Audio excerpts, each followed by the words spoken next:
New Hope TV, your encounter with God. I bring greetings to all of you in the name of our Lord and Savior Jesus Christ. ನಾದ ಯೇಸು ಕ್ರಿಸ್ತನ ಹೆಸರಿನಲ್ಲಿ ನಿಮ್ಮೆಲ್ಲರನ್ನು ವಂದಿಸುತ್ತೇನೆ.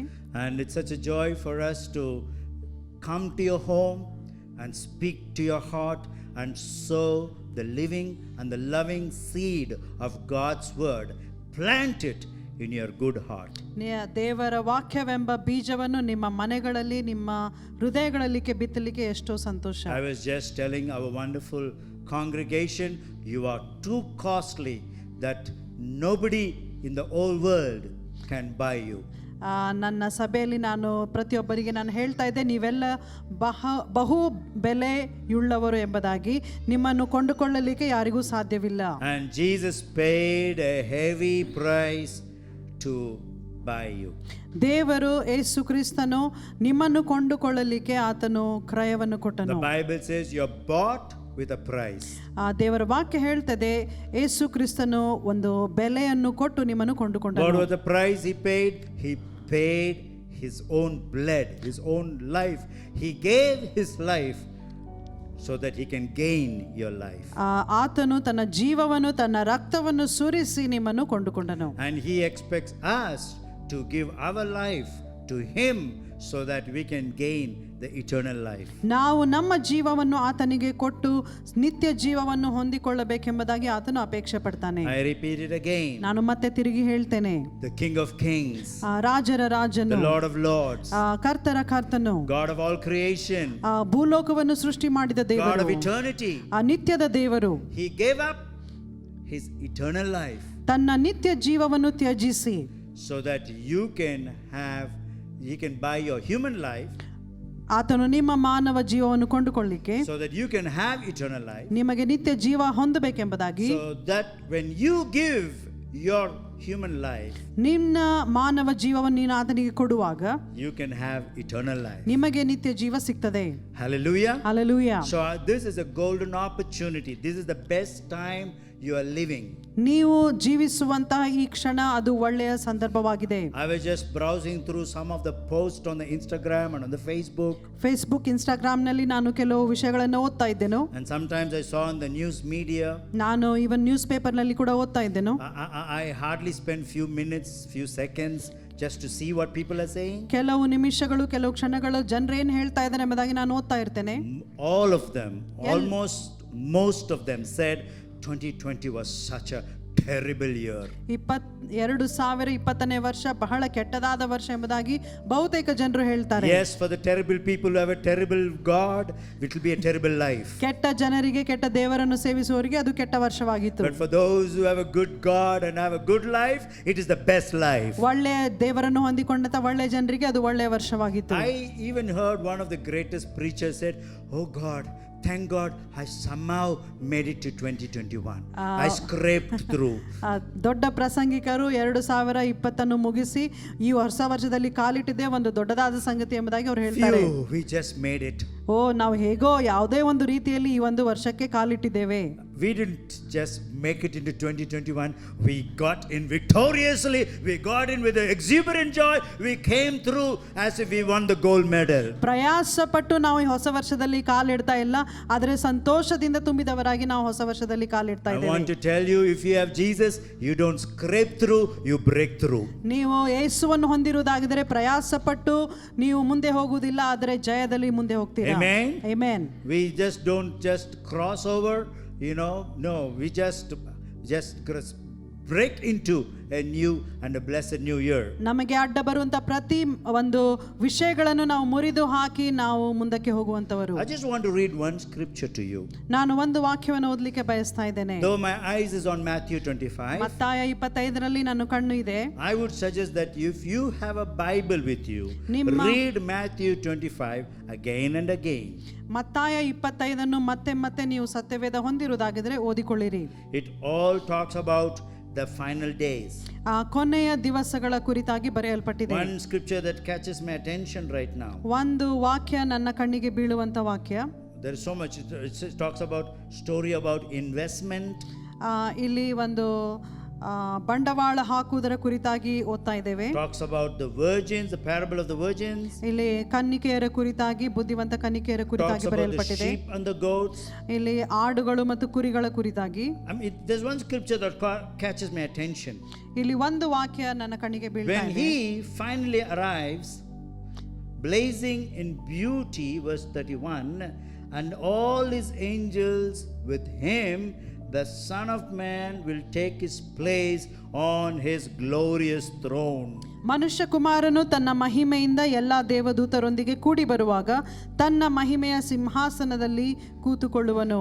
All the nations of the world will be arranged before him, and he will sort the people out, much as a shepherd separates the sheep from the goats. ಎಲ್ಲ ದೇಶಗಳ ಜನರು ಆತನ ಮುಂದೆ ಕೂಡಿಸಲ್ಪಡುವರು. ಕುರುಬನು ಆಡುಗಳನ್ನು ಕುರಿಗಳನ್ನು ಬೇರೆ ಬೇರೆ ಮಾಡುವ ಪ್ರಕಾರ ಆತನು ಅವರನ್ನು ಬೇರೆ ಬೇರೆ ಮಾಡಿ ಕುರಿಗಳನ್ನು ತನ್ನ ಬಲಗಡೆಯಲ್ಲಿ ಆಡುಗಳನ್ನು ಎಡಗಡೆಯಲ್ಲಿ That's right. He ನಿಲ್ಲಿಸುವನು. puts the sheep to the right and goats to the left. ಕುರಿಗಳನ್ನು ಬಲಗಡೆಯಲ್ಲಿ ಆಡುಗಳನ್ನು ಎಡಗಡೆಯಲ್ಲಿ And ನಿಲ್ಲಿಸುವನು. then the king will say, he doesn't say the shepherd will say, he doesn't come back as a shepherd, he comes back as a king of kings and the lord of lords. ಆತನು ಕುರುಬನಾಗಿ ಹಿಂತಿರುಗಿ ಬರುವುದಿಲ್ಲ, ಆದರೂ ಅರಸನಾಗಿ ಆತನು ಹಿಂತಿರುಗಿ ಬರ್ತಾನೆ. And then my king will say to those on his right, enter, you are blessed by my father. ನನ್ನ ತಂದೆಯ ಆಶೀರ್ವಾದ ಹೊಂದಿದವರೇ ಬನ್ನಿರಿ ಎಂಬುದಾಗಿ ಬಲಗಡೆಯಲ್ಲಿರುವವರಿಗೆ ಹೇಳ್ತಾನೆ. Take what belongs to you in this kingdom. ಈ ರಾಜ್ಯದಲ್ಲಿ ಸ್ವಾಸ್ಥ್ಯವಾಗಿ ತೆಗೆದುಕೊಳ್ಳಿರಿ. This has been prepared for you before the world's foundation. ಇದು ನಿಮಗೋಸ್ಕರ ಲೋಕಾದಿಯಿಂದ ಸಿದ್ಧಪಡಿಸಲ್ಪಟ್ಟಿದೆ. And it says, I was hungry, you fed me. ನನಗೆ ಹಸಿವೆಯಾದಾಗ ಊಟ ಕೊಟ್ಟಿರಿ. And then they asked him, how do you know that we fed you when you are hungry? ಆವಾಗ ಅವ್ರು ಹೇಳ್ತಾರೆ, ಸ್ವಾಮಿ ನೀನು ಯಾವಾಗ ಹಸಿದಿದ್ದೀಯಾ? He said this to them, ಅವರು ಯೇಸು ಕ್ರಿಸ್ತನು ಈ ರೀತಿಯಾಗಿ ಹೇಳ್ತಾ ಇದ್ದಾನೆ, whenever you did one of these things to someone overlooked or ignored, that was me, you did it to me. ಈ ನನ್ನ ಸಹೋದರರಲ್ಲಿ ಕೇವಲ ಅಲ್ಪನಾದವನೊಬ್ಬನಿಗೆ ಏನೇನು ಮಾಡಿದ್ದೀರೋ ಅದು ನನಗೂ ಮಾಡಿದ ಹಾಗಾಯಿತು. Those people who are called the sheep, ಯಾರು ಕುರಿಗಳೆಂಬುದಾಗಿ ಕರೆಯಲ್ಪಡ್ತಾರೋ, because the word of God says, my sheep will hear my voice. ದೇವರ ವಾಕ್ಯ ಹೇಳ್ತದೆ, ನನ್ನ ಕುರಿಗಳು ನನ್ನ ಸ್ವರವನ್ನು ಕೇಳುತ್ತವೆ. But they did not know how they served the shepherd. ಆ ಕುರಿಗಳಿಗೆ ಗೊತ್ತಿಲ್ಲ ಕುರುಬನಿಗೆ ಅವರು ಯಾವ ರೀತಿಯಲ್ಲಿ ಸೇವೆ ಸಲ್ಲಿಸಿದರು. So they asked the king, ಅವರು ಅರಸನಿಗೆ ಕೇಳ್ತಾರೆ, Master, what are you talking about? ಅರಸನೇ ನೀನು ಏನು ಮಾತನಾಡ್ತಾ ಇದೀಯಾ? When did we see you hungry? ನೀವು ಯಾವಾಗ ಹಸಿದಿದ್ದೀರೋ? And when did we feed you? ನಾವು ನಿಮಗೆ ಯಾವಾಗ ಊಟ ಕೊಟ್ಟೆವು? When were you thirsty? ನಿಮಗೆ ಯಾವಾಗ ಬಾಯಾರಿಕೆ When ಆಗಿತ್ತು? did we give you a drink? ನಾನು ನಿಮಗೆ ಯಾವಾಗ ನೀರು ಕೊಟ್ಟೆನು? Then the king said, ಆವಾಗ ಅರಸನ್ ಹೇಳ್ತಾನೆ, when you do this to those who are suffering without food, or those who are in the prison, or those who are sick, you have done it unto me. ಸೆರೆಯಲ್ಲಿರುವವರಿಗೆ ಮತ್ತು ಆಸ್ಪತ್ರೆಯಲ್ಲಿರುವವರಿಗೆ ನೀವು ಕಷ್ಟದಲ್ಲಿರುವವರಿಗೆ ನೀನು ಮಾಡಿದಾಗ ಅದು ನನಗೆ ಮಾಡಿದ ಹಾಗೆ. So in these last days, ಈ ಕೊನೆ ದಿವಸಗಳಲ್ಲಿ there is an opportunity for every one of you watching me, ನನ್ನನ್ನು ನೋಡುವಂತ ಪ್ರತಿಯೊಬ್ಬರಿಗೆ ದೇವರು ಒಂದು ಅವಕಾಶ ಕೊಡ್ತಾ ಇದ್ದಾನೆ. that you help those who are in need. ಯಾರಿಗೆ ಒಂದು ಅಗತ್ಯವಿದೆಯೋ ಅವರಿಗೆ ನೀವು ಕೊಡ್ತೀರಾ. Don't serve those who are in greed. ಯಾರಿಗೆ Greed. Okay, those who want more, those who desire to have more. ಅವರು ಇನ್ನೂ ಹೆಚ್ಚಾಗಿ ಬೇಕು ಎಂಬುದಾಗಿ ಬಯಸುವವರಿಗೆ ನೀವು ಕೊಡುವುದಲ್ಲ. So there are people, for example, there are people who work day and night to those people who are so greedy to make you work more and make you slog more and put too much pressure on you. ಯಾರು ಇನ್ನೂ ನೀವು ಹೆಚ್ಚು ಕೆಲಸ ಮಾಡಬೇಕೆಂಬುದಾಗಿ ನಿಮ್ಮ ಮೇಲೆ ಒತ್ತಡ ಹೇರ್ತಾ ಇದ್ದಾರೋ ಅವರಿಗೋಸ್ಕರ ನೀವು ಸೇವೆ ಸಲ್ಲಿಸುವುದಲ್ಲ. But those people who don't put any demand on you, ನಿಮ್ಮ ಮೇಲೆ ಯಾವ ಒತ್ತಡ ಹೇರದೆ ಇರುವಂತವರು, those people who don't even expect anything from you though they are in need, ಅವರಿಗೆ ಅಗತ್ಯವಿದ್ದರೂ ನಿಮ್ಮ ಮೇಲೆ ಯಾವ ಒತ್ತಡವನ್ನು ಅವರು ಹೇರಿ ನಿಮ್ಮಿಂದ ಅಪೇಕ್ಷಿಸ್ತಾ ಇಲ್ಲ. there are those people who don't even open their mouth and say please. I'm hungry. ಇನ್ನು ಕೆಲವೊಬ್ಬರು ಬಾಯಿ ತೆರೆದು ನನಗೆ ಹಸಿವಾಗಿದೆ, ಊಟ ಕೊಡು ಎಂಬುದಾಗಿ ಕೇಳುವುದಿಲ್ಲ. But you recognize some people like that and go and feed them and help them and clothe them. You have done it to Jesus himself and he will reward you. ಆದರೆ ನೀವು ಅಂಥವರನ್ನು ಗುರುತಿಸಿ ನೀವು ಹೋಗಿ ಅವರಿಗೆ ಊಟ, ಬಟ್ಟೆ ಮತ್ತು ಕುಡಿಯಲಿಕ್ಕೆ ಏನಾದರೂ ಕೊಟ್ಟರೆ ದೇವರು ನಿಮ್ಮನ್ನು ಗುರುತಿಸ್ತಾನೆ. So don't wait for people to come and ask you for help. ಜನರು ಬಂದು ನಿಮಗೆ ಸಹಾಯ ಕೇಳುವವರೆಗೆ ನೀವು ಕಾಯ್ತಾ ಇರಬಾರ್ದು. Go help those who don't even ask you for help. ಯಾವ ಸಹಾಯ ಕೇಳದೆ ಇರುವಂತವರ ಹತ್ತಿರ ಹೋಗಿ ನೀವು ಸಹಾಯ ಮಾಡಬೇಕು. And you have done it to Lord Jesus himself. ಈ ರೀತಿ ಮಾಡೋದಾಗಿದ್ರೆ ನೀವು ದೇವರಿಗೆ ಸಹಾಯ ಮಾಡಿದ ಹಾಗೆ. I don't know why I am telling this to you. ಈ ಮಾತು ನಾನು ಯಾಕೆ ಹೇಳ್ತಾ ಇದ್ದೇನೆ ನನಗೆ ಗೊತ್ತಿಲ್ಲ. A few days back I met some businessmen. ಇಲ್ಲಿ ಕೆಲವು ದಿವಸಗಳ ಹಿಂದೆ ಬಿಸ್ನೆಸ್ ಮಾಡುವಂತ ನಾನು ಭೇಟಿಯಾಗಿದ್ದೇನೆ. Please tell us how we can make more money. ಅವರು ಕೇಳಿದ್ರು ನಾನು ಇನ್ನೂ ಹೆಚ್ಚು ಹಣ ಯಾವ ರೀತಿಯಲ್ಲಿ ಸಂಪಾದಿಸಬೇಕು. You know, I told them you don't have to you don't have to work for money, you can make money work for you. ನೀವು ಹಣವನ್ನು ಹೊಂದಲಿಕ್ಕೆ ನೀವು ಕೆಲಸ ಮಾಡೋದಲ್ಲ, ಹಣವೇ ನಿಮ್ಮ ಹತ್ತಿರ ಅದು ಕೆಲಸ ಮಾಡ್ತದೆ. So you are no more a slave to money, but money becomes your slave. ಹಣ ಅದು ನಿಮ್ಮ ಗುಲಾಮವಾಗಿರ್ತದೆ, ಅದು ನೀನು ಹಣದ ಗುಲಾಮನಾಗುವುದಿಲ್ಲ. So you do not allow money to be your boss. ಹಣವು ನಿಮಗೆ ಯಜಮಾನನಾಗುವುದಿಲ್ಲ. But you become the boss and make money work for you. ಆದರೆ ನೀನು ಯಜಮಾನನಾಗಿದ್ದು ಹಣ ನಿನಗೋಸ್ಕರ ಕೆಲಸ ಮಾಡ್ತದೆ. Jesus says in the last days, ಯೇಸು ಕ್ರಿಸ್ತನು ಹೇಳ್ತಾನೆ ಕೊನೆ either you ದಿವಸಗಳಲ್ಲಿ will serve God or you will serve money. ನೀನು ದೇವರನ್ನಾದರೂ ನೀನು ಆರಾಧಿಸ್ತೀಯಾ ಅಥವಾ ನೀನು ಹಣವನ್ನಾದರೂ ನೀನು ಆರಾಧಿಸ್ತೀಯ If ಎಂಬುದಾಗಿ. you serve money, God cannot help you. ನೀವು ಹಣವನ್ನು ಆರಾಧಿಸುವುದಾಗಿದ್ರೆ ದೇವರು ನಿಮಗೆ ಸಹಾಯ ಮಾಡ್ಲಿಕ್ಕೆ You ಆಗುವುದಿಲ್ಲ. become a slave to money and you are not a child of God. ನೀವು ಹಣಕ್ಕೆ ಗುಲಾಮರಾಗಿದ್ದು ನೀವು ದೇವರ ಮಕ್ಕಳಾಗಿರುವುದಿಲ್ಲ. But if you serve God and not money, ದೇವರಿಗೆ ಸೇವೆ ಸಲ್ಲಿಸುತ್ತಾ ಹಣಕ್ಕೆ ಗುಲಾಮರಾಗದೆ ಹೋದರೆ money becomes your slave. ಆವಾಗ ಹಣವು ನಿಮ್ಮ ಕೆಲಸಗಾರನಾಗ್ತದೆ. And you not only become a child of God, you become one in the royal family. ನೀವು ಕೇವಲ ದೇವರ ಮಕ್ಕಳಲ್ಲ, ಆದರೆ ನೀವು ವಂಶಸ್ಥರಾಗ್ತೀರಾ. Coming back to Matthew 25, ಮತ್ತಾಯ 25ನೇ ಅಧ್ಯಾಯಕ್ಕೆ ತಿರುಗಿ ಬರೋಣ. I just want to talk about the man who was given responsibilities. ಇಲ್ಲಿ ದೇವರು ಕೆಲವು ವ್ಯಕ್ತಿಗಳಿಗೆ ಆತನು He gave them ಜವಾಬ್ದಾರಿ ಕೊಡ್ತಾನೆ. Yeah, the Bible says in verse, where is this? To the one who gave, I am reading from the Message Bible, to the one he gave $5,000, to another $2,000, and to the third one $1,000, depending on their ability. ಅವರ ಒಂದು On the ಯೋಗ್ಯತೆಯ ಮೇರೆಗೆ, ಅವರ ಯೋಗ್ಯತೆಯ ಮೇರೆಗೆ ದೇವರು ಅವರಿಗೆ 5,000, 2,000, $1,000 ಕೊಟ್ಟನು. It says very clearly, you know this story, that the man who had 5 talents made it into 10, the one who had 2 made it into 4, but the one who had 1 went and hid the gift that he had. ಈ ಸಾಮ್ಯ ಎಲ್ಲರಿಗೂ ಗೊತ್ತು, ಯಾಕಂತಂದ್ರೆ ದೇವರು ಇಲ್ಲಿ ತಿಳಿಸ್ತಾ ಇದ್ದಾನೆ, 5 ತಲಾಂತು, 2 ತಲಾಂತು, 1 ತಲಾಂತು ಆತನು 3 ಕೊಡ್ತಾನೆ. It says very clearly, ಇಲ್ಲಿ ಸ್ಪಷ್ಟವಾಗಿ ಹೇಳ್ತದೆ. he said, the man who had 1 talent, 1 ತಲಾಂತು ಹೊಂದಿದ ವ್ಯಕ್ತಿ, he said, I found a good hiding place and hid your money. ನಾನು ಒಂದು ಸ್ಥಳವನ್ನು ಕಂಡುಕೊಂಡು ಅದನ್ನು ನಾನು ಬಚ್ಚಿಟ್ಟೆನು. Okay, and why am I saying this passage? ನಾನು ಈ ಒಂದು ವಾಕ್ಯ ಭಾಗವನ್ನು ಯಾಕೆ ಹೇಳ್ತಾ ಇದ್ದೇನೆ? We are living in the last days. ನಾವು ಕೊನೆ ದಿವಸಗಳಲ್ಲಿದ್ದೇವೆ. And God has given you responsibilities. ದೇವರು ನಿಮಗೆ ಜವಾಬ್ದಾರಿ ಕೊಟ್ಟಿದ್ದಾನೆ. God has given you talents. ದೇವರು ನಿಮಗೆ ತಲಾಂತುಗಳನ್ನು ಕೊಟ್ಟಿದ್ದಾನೆ. God has given you abilities. ದೇವರು ನಿಮಗೆ ಯೋಗ್ಯತೆಯನ್ನು ಕೊಟ್ಟಿದ್ದಾನೆ. We all have to face the King of Kings on the judgment day. ನ್ಯಾಯ ತೀರ್ಪಿನ ದಿವಸದಂದು ನಾವೆಲ್ಲರೂ ನಮ್ಮ ರಾಜನನ್ನು ಭೇಟಿಯಾಗಲೇಬೇಕು. Hebrews 9:27 says it is appointed for all people to die once and then face the judgment. ನಾವು ಒಮ್ಮೆ ಸಾಯುತ್ತೇವೆ ಮತ್ತು ಆ ಕೊನೆ ದಿವಸದಂದು ನಾವೆಲ್ಲರೂ ನ್ಯಾಯಾಧಿಪತಿಯ ಮುಂದೆ ನಿಂತುಕೊಳ್ತೇವೆ ಎಂಬುದಾಗಿ ವಾಕ್ಯ ಹೇಳ್ತದೆ. There is no second chance. ಇಲ್ಲಿ ಯಾರಿಗೂ ಎರಡನೇ ಆಯ್ಕೆ ಸಿಗುವುದಿಲ್ಲ. We don't come back after our death and to live another avatar.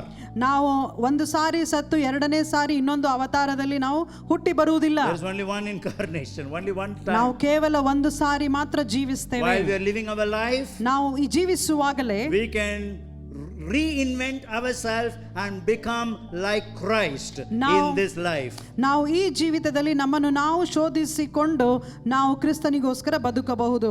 And verse 29, the most important verse. 29ನೇ ವಚನ ಪ್ರಮುಖ ವಚನ. 25th chapter, 29th verse. 25ನೇ ಅಧ್ಯಾಯ ಮತ್ತಾಯ 29ನೇ So ವಚನ. we are all going to stand before the judgment seat of Christ. ನಾವು ನ್ಯಾಯಾಧಿಪತಿಯಾದ ಯೇಸುವಿನ ಮುಂದೆ ನಿಲ್ಲಲಿಕ್ಕಿದ್ದೇವೆ. We don't stand before the throne of grace, so he shall give you grace. ನಾವು ಆತನ ಕೃಪಾಸನದ ಮುಂದೆ ನಿಂತುಕೊಂಡು ಆತನ ಕೃಪೆಯನ್ನು ಹೊಂದುವುದಿಲ್ಲ. This grace is going to be closed. ಈ ಕೃಪೆ ಅದು ಮುಗಿಸಲ್ಪಡುತ್ತದೆ. This era of grace, the period of grace is going to be, the doors are going to be shut. ಈ ಕೃಪೆಯ ಯುಗವು ಅದು ಮುಗಿಯಲಿಕ್ಕಿದೆ, ಅದರ ಬಾಗಿಲುಗಳು ಮುಚ್ಚಲಿಕ್ಕಿವೆ. Now is an opportunity for us to come to the throne of grace.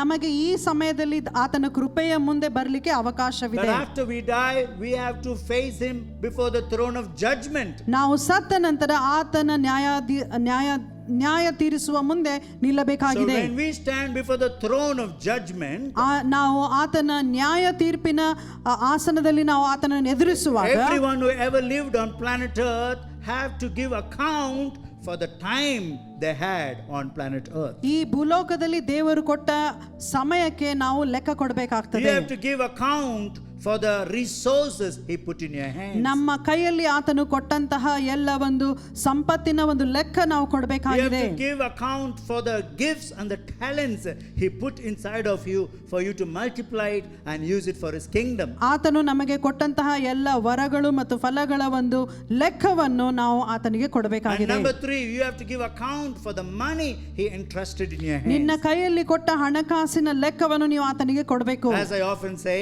ನಾನು ಪ್ರತಿ ಸಾರಿ ಹೇಳುವ ಹಾಗೆ it is better to go empty pocket to heaven.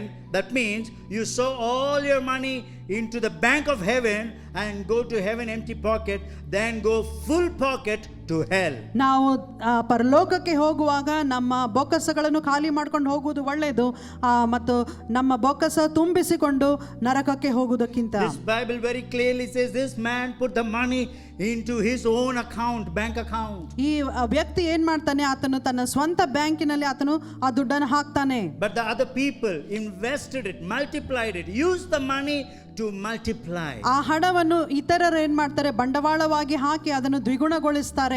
So it is very important that you use your time, your gifts and your money to be reused or reinvested and multiplied. ನಿಮ್ಮ ವರಗಳನ್ನು, ಹಣವನ್ನು, ಸಂಪತ್ತನ್ನು ನೀವು ಅದನ್ನು ಬಂಡವಾಳವಾಗಿ ಹಾಕಿ ದ್ವಿಗುಣಗೊಳಿಸಿಕೊಳ್ಳಿರಿ. So it very clearly says that God is coming back to ask an account. ದೇವರು ಮತ್ತೆ ಬಂದು ನಿಮ್ಮನ್ನು ಲೆಕ್ಕ ಕೇಳಲಿಕ್ಕಿದ್ದಾನೆ.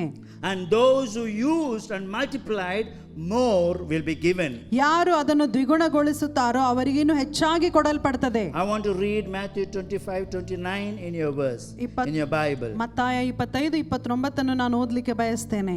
Matthew 25, ಮತ್ತಾಯ 29 25:29 in ಓದಿಕೊಳ್ಳೋಣ. Kannada.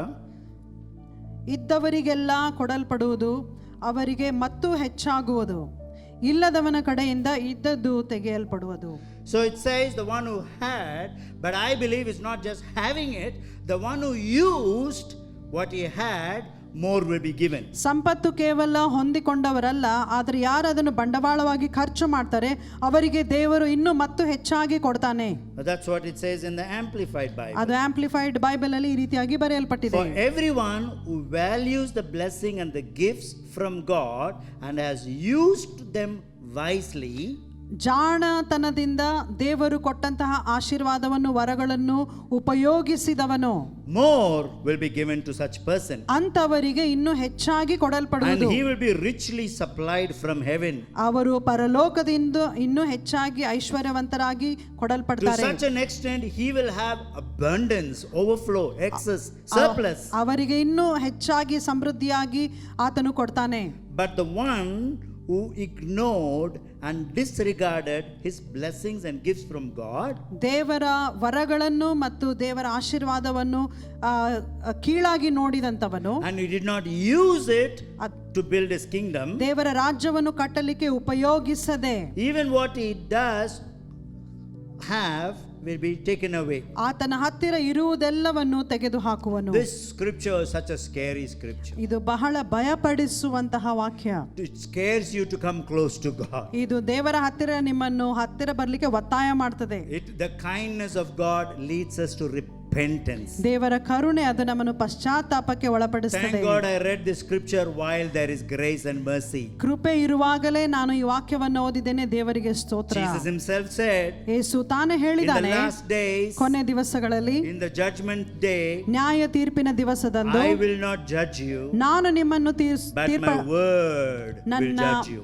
ನನ್ನ ವಾಕ್ಯವು ನಿಮ್ಮನ್ನು ತೀರ್ಪಿಗೆ ಒಳಪಡಿಸುತ್ತದೆ. So God will judge you according to the word that he gave you in your hands. ದೇವರು ನಿಮ್ಮ ಕೈಯಲ್ಲಿ ಕೊಟ್ಟಂತ ಸತ್ಯವೇದದ ಮೇರೆಗೆ ಆತನು ನ್ಯಾಯ ತೀರಿಸ್ತಾನೆ. So if you set right your life according to this eternal book of law, ದೇವರು ಕೊಟ್ಟಂತಹ ಈ ಒಂದು ವಾಕ್ಯದ ಮೇರೆಗೆ ನಿಮ್ಮ ಜೀವಿತಗಳನ್ನು ನೀವು ಸರಿಪಡಿಸುವುದಾಗಿದ್ದರೆ, which is higher than any book of law on planet earth, ಈ ಲೋಕದಲ್ಲಿ ಕೊಡಲ್ಪಟ್ಟ ಯಾವುದೇ ಕಾನೂನಿನ ಪುಸ್ತಕಕ್ಕಿಂತ ಇದು ಮೇಲಾದ ಪುಸ್ತಕ.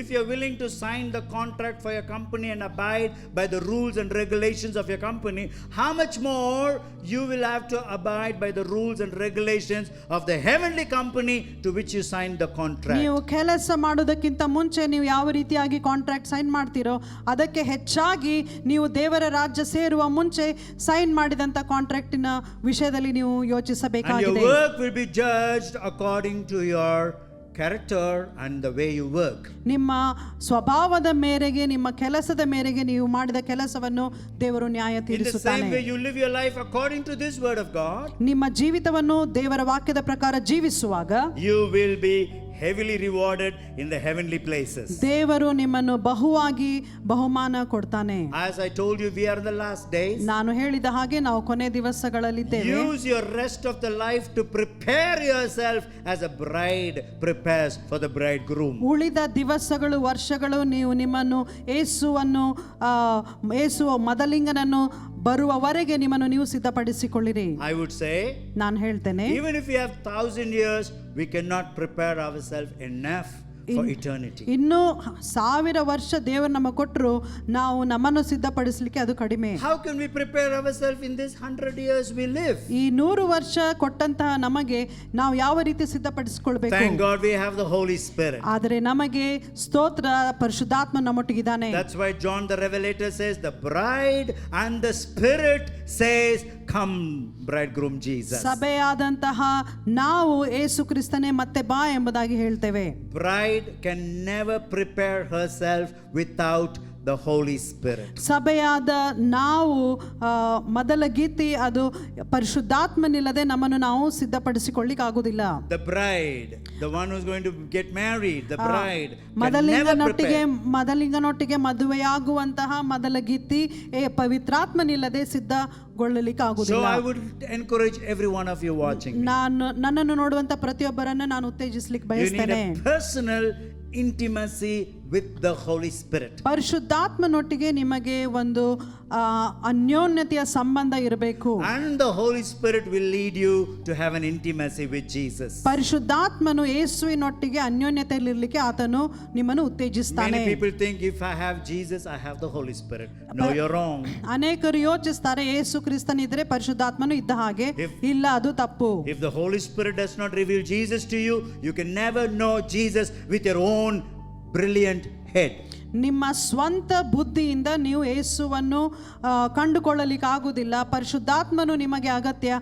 ಆತನು ನಿಮ್ಮನ್ನು ಯೇಸುವಿನ ಕಡೆಗೆ ನಡೆಸ್ತಾನೆ. It is only the Holy Spirit who can open your eyes to the bridegroom Jesus. ಪರಿಶುದ್ಧಾತ್ಮನು ಮಾತ್ರ ನಿಮ್ಮ ಕಣ್ಣುಗಳನ್ನು ತೆರೆದು ಮದಲಿಂಗನಾದ ಯೇಸುವಿನ ಕಡೆಗೆ ನಡೆಸ್ತಾನೆ. And Jesus is the only one who can open the way to the heavenly Father. ಯೇಸು ಕ್ರಿಸ್ತನು ಮಾತ್ರ ತಂದೆಗೆ ಹೋಗಲಿಕ್ಕೆ ಆತನು ದಾರಿ. Jesus said, I am the only way, I am the only truth, I am the only life. ಯೇಸು ಹೇಳ್ತಾನೆ, ನಾನೇ ನಿಜವಾದ ಮಾರ್ಗ, ನಾನೇ ಒಬ್ಬನೇ ದಾರಿ, ನಾನೇ ಒಬ್ಬನೇ ಸತ್ಯ ಎಂಬುದಾಗಿ. No religion can take you to heaven except through Jesus Christ. ಯಾವುದೇ ಧರ್ಮ ನಿಮ್ಮನ್ನು ದೇವರ ಕಡೆಗೆ ತೆಗೆದುಕೊಂಡು ಹೋಗುವುದಿಲ್ಲ, ಆದರೆ ಯೇಸು ಕ್ರಿಸ್ತನು ಮಾತ್ರ. Christianity cannot take you to heaven, only Christ can take you to heaven. ಕ್ರೈಸ್ತ ಧರ್ಮವು ಸಹ ನಿಮ್ಮನ್ನು ಪರಲೋಕಕ್ಕೆ ತೆಗೆದುಕೊಂಡು ಹೋಗುವುದಿಲ್ಲ, ಆದರೆ ಕ್ರಿಸ್ತನು ಮಾತ್ರ ನಿಮ್ಮನ್ನು ಪರಲೋಕಕ್ಕೆ ತೆಗೆದುಕೊಂಡು Your ಹೋಗ್ತಾನೆ. good works cannot take you to heaven, only God works in your life can take you to heaven. ನಿಮ್ಮ ಒಳ್ಳೆ ಕಾರ್ಯಗಳು ಪರಲೋಕಕ್ಕೆ ತೆಗೆದುಕೊಂಡು ಹೋಗುವುದಿಲ್ಲ, ಆದರೆ ದೇವರ ಕಾರ್ಯಗಳನ್ನು ಮಾಡುವುದಾಗಿದ್ದರೆ ನೀವು ಪರಲೋಕಕ್ಕೆ ಹೋಗ್ತೀರಾ.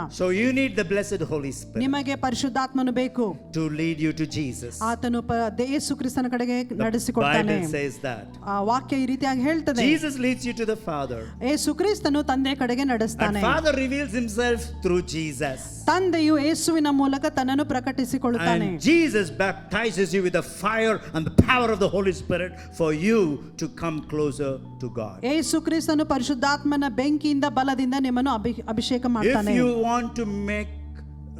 If you want to save the rest of your life and you want to get closer to God, we are here to help you, to coach you and mentor you and train you in the word of God according to the word of God. ನಿಮ್ಮ ಇನ್ನು ಕಳೆದ ವರ್ಷಗಳು ನೀವು ವ್ಯರ್ಥ ಮಾಡಬಾರದು. ನಾನು ಇನ್ನು ಮೇಲೆ ಪರಿಶುದ್ಧಾತ್ಮನ ಕುರಿತಾಗಿ ಹೆಚ್ಚಾಗಿ ಕಲಿಯಬೇಕೆಂಬುದಾಗಿ ಮನಸ್ಸು ಮಾಡುವುದಾಗಿದ್ದರೆ ನಾವು ನಿಮಗೆ ಕಲಿಸಲಿಕ್ಕೆ ಸಿದ್ಧವಾಗಿದ್ದೇವೆ. Let me pray for you. ನಾನು ನಿಮಗೆ ಪ್ರಾರ್ಥಿಸ್ತೇನೆ. Heavenly Father, ಪರಲೋಕದ ತಂದೆ, blessed are the ears that hear your truth. ಈ ಸಂದೇಶವನ್ನು ಕೇಳುವ ಪ್ರತಿಯೊಬ್ಬರು ಧನ್ಯರು. As a prophet of God, ದೇವರ ಪ್ರವಾದಿಯಾಗಿ I open their ears to the sound of heaven. ನಾನು ಪರಲೋಕದ ಧ್ವನಿಗೆ ಅವರ ಕಿವಿಗಳನ್ನು As ತೆರೆಯುತ್ತೇನೆ. a prophet of God, ದೇವರ ಪ್ರವಾದಿಯಾಗಿ I open their eyes to see the visions of heaven, ಪರಲೋಕದ ದರ್ಶನ ನೋಡುವಂತೆ ಅವರ ಕಣ್ಣುಗಳು the ತೆರೆಯಲ್ಪಡಲಿ. light of heaven, ಆ ಪರಲೋಕದ ಬೆಳಕು, the illumination of heaven, ಪರಲೋಕದ ಮಹಿಮೆ, the revelation of heaven, ಪರಲೋಕದ ಪ್ರಕಟಣೆ, the inspiration of heaven, ಪರಲೋಕದ ಪ್ರೇರೇಪಣೆ, the breath of heaven. ಪರಲೋಕದ ಒಂದು ಶ್ವಾಸ. May their spirit bodies be sensitive to the breath of the Holy Spirit. ಅವರ ಆತ್ಮ ಪ್ರಾಣ ಶರೀರಗಳು ಪರಿಶುದ್ಧಾತ್ಮನ ಒಂದು ನಡೆಸುವಿಕೆಗೆ ಅವು ಸರಿಯಲ್ಪಡಲಿ. May the spirit person be sensitive to the wind of the Holy Spirit. ಅವರ ಆತ್ಮಿಕ ಮನುಷ್ಯನು ಪರಲೋಕದ ಬಿರುಗಾಳಿಗೆ ಅವು ಸಿದ್ಧವಾಗಲಿ. I pray that everyone at the sound of my voice ನನ್ನ ಮಾತುಗಳನ್ನು ಕೇಳುವ ಪ್ರತಿಯೊಬ್ಬರು will be a sheep and not a goat. ಅವರು ಕುರಿಗಳಾಗ್ತಾರೆ, ಆಡುಗಳಲ್ಲ. A sheep that will listen to the voice and not a stubborn goat that listens to the voice of the devil. ದೇವರ ಮಾತುಗಳನ್ನು ಕೇಳುವ ಕುರಿಗಳು, ಆದರೆ ಆಡುಗಳಲ್ಲ.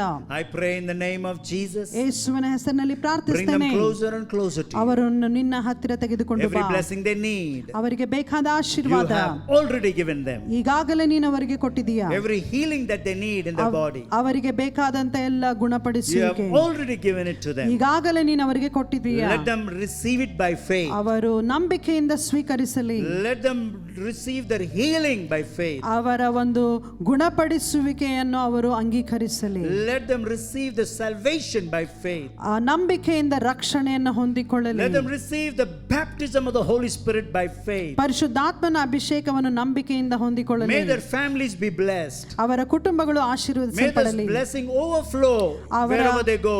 ಅವರು ಹೋಗುವಲ್ಲೆಲ್ಲ ಆಶೀರ್ವಾದ ತುಂಬಿ ತುಳುಕಲಿ. May their lives never be the same again. ಅವರ ಜೀವಿತಗಳು ಮಾರ್ಪಾಟಾಗಲಿ. I thank you for doing a miracle in their life. ಅವರ ಜೀವಿತದಲ್ಲಿ ಮಾಡಿದ ಮಹತ್ಕಾರ್ಯಕ್ಕಾಗಿ I ಸ್ತೋತ್ರ. thank you for opening their ears to continue to listen after they switch off the TV too. ಈ ಟಿವಿಯನ್ನು ಆರಿಸಿದ ನಂತರವೂ ಸಹ ಅವರು ನಿಮ್ಮ ಸ್ವರವನ್ನು ಕೇಳುತ್ತಲೇ ಇರಲಿ. I thank you for a heavenly encounter, ಪರಲೋಕದ ಅನುಭವ ಅವರಿಗೆ a ಉಂಟಾಗಲಿ. supernatural visitation. ಅವರಿಗೆ ಪರಲೋಕದ ಅನುಭವ, May the ದರ್ಶನ. Holy Spirit descend upon them like a dove. ಪರಿಶುದ್ಧಾತ್ಮನು ಪಾರಿವಾಳದಂತೆ ಅವರ ಮೇಲೆ ಇಳಿದು May ಬರಲಿ. their eyes be open to see angels ascending and descending wherever they are. ದೇವದೂತರು ಎಣಿಕೆಯ ಮೇಲೆ ಹೋಗುವ ಒಂದು ದರ್ಶನ ಅವರಿಗೆ ಉಂಟಾಗಲಿ. May they see the Lion of Judah, Jesus, smiling at them. ಯೂದ ಗೋತ್ರದ ಸಿಂಹ ಅವರನ್ನು ನೋಡಿ ನಗುವ ದರ್ಶನ ಕೊಡು. In Jesus' mighty name. ಯೇಸುವಿನ And ಹೆಸರಿನಲ್ಲಿ everybody say, ಎಲ್ಲರೂ ಹೇಳಿರಿ Amen. Let's give a big Amen. clap to Jesus. Come on, everybody. Thank you, thank you, thank you. God bless you.